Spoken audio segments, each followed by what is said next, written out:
प्रियांशु और नैन्सी मुंबई शहर के 1 BHK के घर में रहते थे। प्रियांशु एक प्राइवेट कंपनी में जॉब करता था और उसकी पत्नी नैन्सी एक हाउसवाइफ थी। उसकी माँ शीला देवी गांव में अकेली रहती थी। एक रोज प्रियांशु फोन पर अपनी माँ से बात करते हुए, माँ तुम कब तक वहाँ अकेली रहोगी? यहाँ शहर आ जाओ। यहाँ हमारे साथ रहोगी तो तुम्हें भी अच्छा लगेगा और नैन्सी को भी साथ मिल जाएगा। मेरे ऑफिस जाने के बाद वो बेचारी सारा दिन घर पर अकेली रहती है। अच्छा ठीक है, तू कहता है बेटा तो मैं वहाँ जाती हूँ। तू मेरी ट्रेन की टिकट करवा दे। ठीक है माँ, मैं आज ही आपकी टिकट बुक करवा देता हूँ।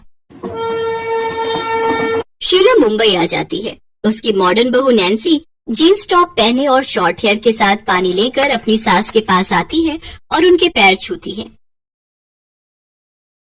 जीती रहो बेटा। अरे प्रियांशु बेटा, ये तेरा दोस्त है क्या? और मेरी बहू कहाँ है? माँ क्या तुम भी? यही तो मेरी पत्नी और तुम्हारी बहू नैन्सी है। हे राम बहू, तुम्हारे बाल कहाँ गए? इतने छोटे बाल, नाई की कैंची रुकना भूल गई थी क्या? ओहो स्टॉप इट माँ जी। है क्या मतलब? मेरा मतलब है रुक जाइए। हाँ तो रुकने ही तो आई हो यहाँ। अच्छा माँ, तुम थक गई होगी, बाथरूम में जाकर नहा लो, शरीर हल्का हो जाएगा। हाँ हाँ, अरे ओ परकटी बहू, जा मेरे लिए पतीले पर पानी चढ़ा दे नहाने के लिए। लेकिन माँ जी बाथरूम में गीजर तो लगा हुआ है। हे भगवान, खेतों में लगने वाली गाजर तुम लोगों ने बाथरूम में ही उगा ली। माँ गीजर मतलब गर्म पानी देने वाली मशीन। आओ मैं तुम्हें समझाता हूँ।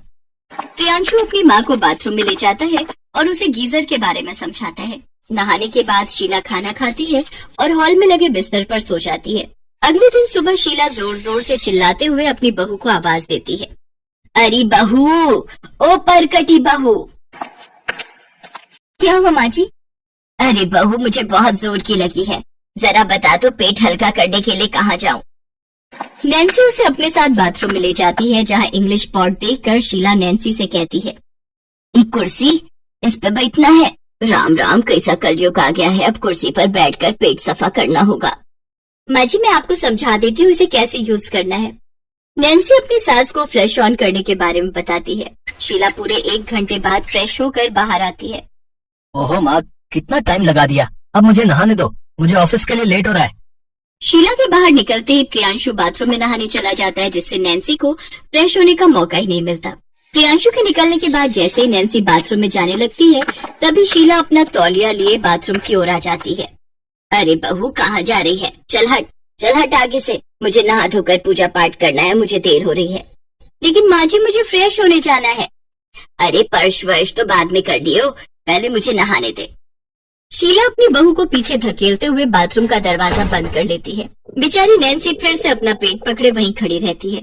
शीला भजन करते हुए बड़े ही आराम से नहा धोकर फिर से 1 घंटे के बाद बाहर आती है। माँ जी आप अंदर जाकर सो जाती हो क्या? मैं यहाँ कब से पेट पकड़कर खड़ी हुई हूँ। चुप कर परकटी, अब जल्दी जा वरना देर की तो यही निकल जाएगी। फ्रेश होने के बाद नैन्सी घर के कामकाज निपटाकर जैसे ही नहाने के लिए बाथरूम की ओर जाती है, तो उसकी सास पहले से ही बाथरूम में बैठी हाथ से अपनी साड़ी धो रही थी। अपने कपड़े धोते हुए वो फिर से 1 घंटे बाद बाथरूम से बाहर आती है। उसके निकलने के बाद नैन्सी नहाने के लिए अंदर जाती है। उफ, जब से माँ जी आई है मुझे तो बाथरूम में जाने के लिए भी चौल में लगे लोगों की तरह घंटों लाइन लगानी पड़ती है। इस समस्या से बचने के लिए अब नैन्सी ने सुबह अपनी सास से पहले उठने का फैसला किया। अब वो हर सुबह सबसे पहले उठकर फ्रेश हो जाती। प्रियांशु मैं सोने जा रही हूँ, अगर तुम्हें कुछ चाहिए तो मुझे पहले ही बता दो, फिर मैं आधी रात को लाने के लिए नहीं उठूंगी। अगर उठ भी जाओगी तो क्या हो गया? आधी रात को उठने से मेरी नींद खराब हो जाती है और फिर सुबह में फ्रेश होने के लिए बाथरूम जाने के लिए जल्दी नहीं उठ पाऊंगी। तुम तो जानते ही हो माँ जी, जब देखो किसी न किसी काम के लिए बाथरूम में घुसी जाती हैं और फिर पूरे 1 घंटे बाद ही बाहर आती हैं। हाँ तो क्या हो गया नैन्सी? अब मुंबई जैसे शहर में 1 कमरे के फ्लैट में एक ही बाथरूम मिलता है, तुम एडजस्ट करना सीखो। एडजस्ट ही तो कर रही हूँ। शीला के आने से घर में एक ही बाथरूम होने से अब उन सभी को काफी परेशानी होने लगी थी। ऐसे ही कुछ दिन बीतते हैं। एक शाम प्रियांशु सबके लिए बाहर से छोले भटूरे, पाव भाजी और रसमलाई खाने के लिए लाता है, जिन्हें खाकर उन सबको बड़ा ही स्वाद आता है और वो स्वाद में ज्यादा खाना खा लेते हैं, जिससे सुबह उनका पेट खराब हो जाता है और वो सभी सुबह उठकर बार बार बाथरूम की ओर जाने लगते हैं। उधर नैन्सी जल्दी उठकर जैसे ही बाथरूम की ओर आती है, बहू तो रुक जा, पहले मुझे जाने दे, मुझे बहुत जोर की लगी है। माँ जी आप मुझसे बड़ी है, इसका मतलब ये नहीं कि हमेशा अपनी मनमानी ही करती रहेंगी, आज मैं नहीं रुक सकती। नैन्सी भागकर बाथरूम के अंदर चली जाती है। शीला पेट पकड़कर बाहर ही खड़ी रहती है। कुछ देर बाद प्रियांशु भी पेट पकड़कर बाथरूम की ओर आता है। अरे यार, ये कौन घुसा हुआ है बाथरूम में? मेरी आज मीटिंग है, लगता है वो कैंसिल करनी पड़ेगी। अरे मोरी मैया, वो मुआ ना जाने कैसा खाना था जिसने सबका पेट गड़बड़ा दिया। सबका पेट खराब होने की वजह से वो सब बार बार बाथरूम में जाते रहते हैं। पता नहीं ये माँ जी कब निकलेंगी। मैं तो चली पड़ोस वाली सुमन भाभी के घर फ्रेश होने। लेकिन बेचारा प्रियांशु वही पेट पकड़कर खड़ा था। शीला के निकलते ही वो अंदर गया। लेकिन इन सब से उनको बाथरूम की अहमियत समझ आ जाती है और प्रियांशु भी जान जाता है कि घर में एक बाथरूम होने से कितनी प्रॉब्लम आती है। इसलिए वो अब उस 1 BHK के फ्लैट को बेचकर 2 BHK फ्लैट ले लेते हैं, जिससे अब घर में 2 बाथरूम होने से उन्हें कोई प्रॉब्लम नहीं होती। चांदनी अपनी माँ शोभा और भाई मोहित के साथ अलीगढ़ में रहती थी। चांदनी एक किन्नर थी। मोहित मालिनी नाम की एक लड़की से प्यार करता था और उससे शादी करके घर ले आता है। एक दिन, माँ जी, अगर चांदनी एक किन्नर है तो आपने इस बात को छुपाकर क्यों रखा हुआ है? आपको पता है किन्नर सिर्फ अपने समाज के लोगों के साथ ही रहते हैं। मालिनी बहू, चांदनी मेरी बेटी है, मेरे दिल का टुकड़ा है और दिल को काटकर भला मैं कैसे फेंक दूं? आज कह दिया, अब आगे से ना कहना। मुझे ही इस चांदनी का कुछ करना होगा, वरना ये किन्नर जब तक इस घर में रहेगी मुझे चैन नहीं मिलेगा। मालिनी चांदनी से बहुत ही ईर्ष्या भाव रख रही थी। वो चाहती थी कि किसी तरह चांदनी से पीछा छूट जाए। इसके लिए वो उपाय सोचने लगी।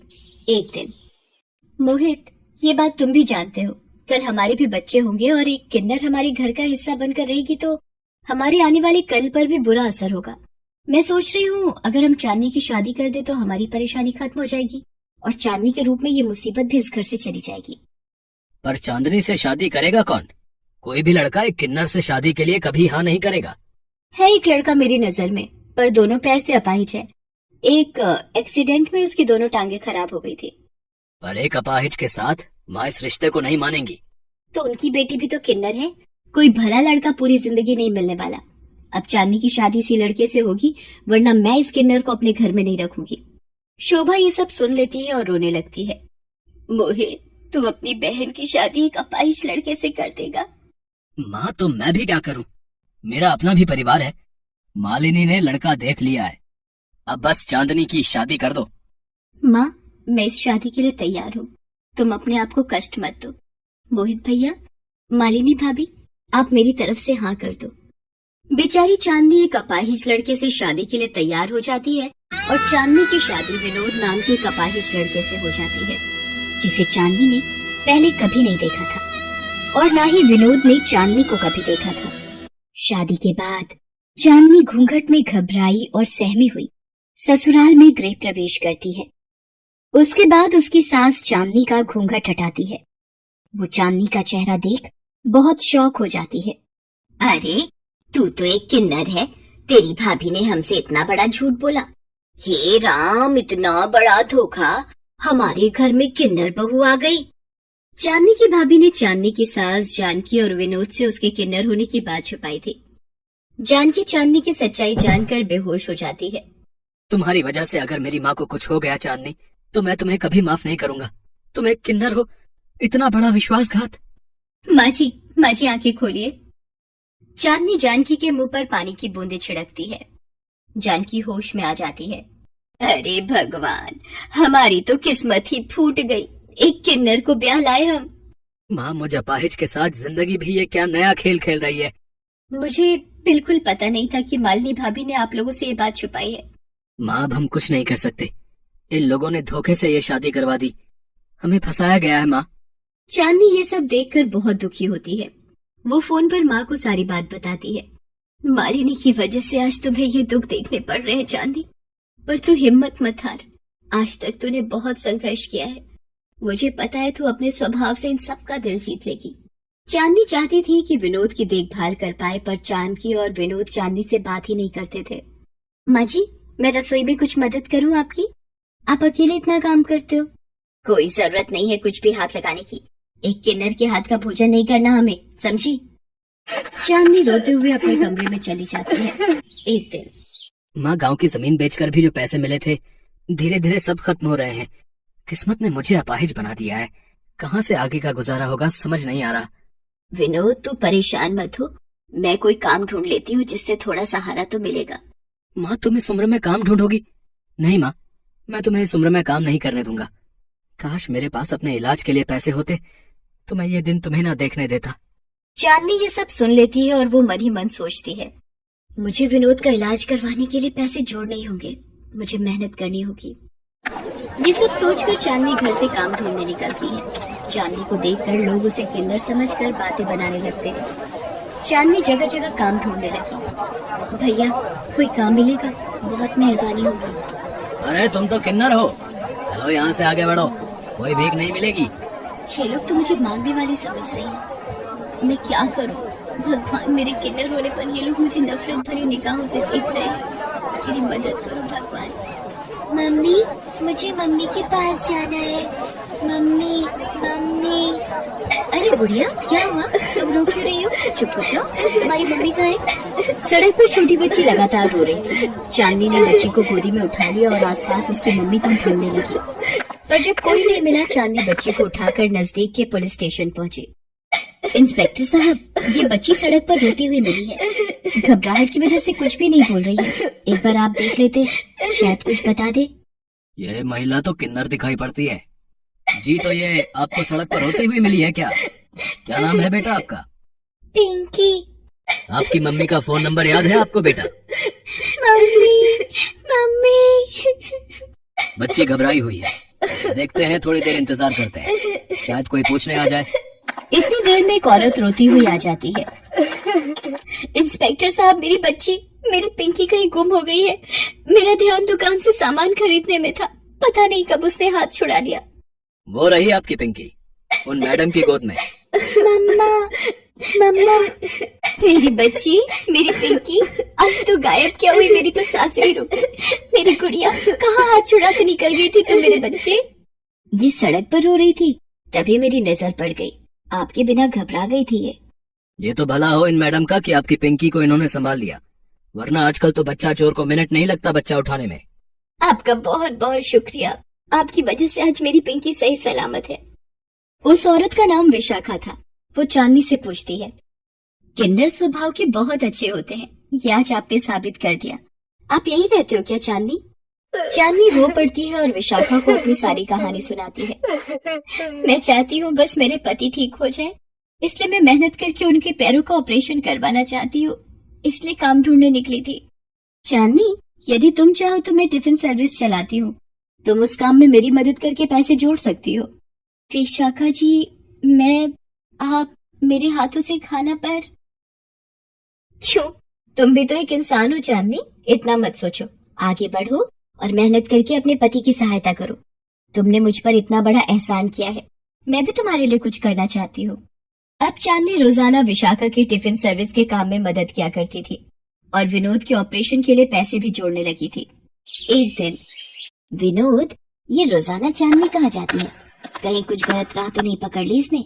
कभी हमारी नाक कटवा दे। माँ, हमारे लिए तो वैसे भी ये इस घर की बहू नहीं है, फिर हम क्यों फिक्र करें? वैसे भी ये झूठी शादी ही है हमारी। चांदनी बहुत मेहनत करती है और कुछ महीनों बाद, चांदनी, ये 50,000 रुपए तुम्हारी मेहनत के। अभी तुम अपने पति को हॉस्पिटल में ऑपरेशन की बात करो, बाकी सब धीरे धीरे हो जाएगा। चांदनी घर जाती है और विनोद को साथ चलने के लिए बोलती है। कहाँ ले जा रही है मेरे बेटे को जबरदस्ती?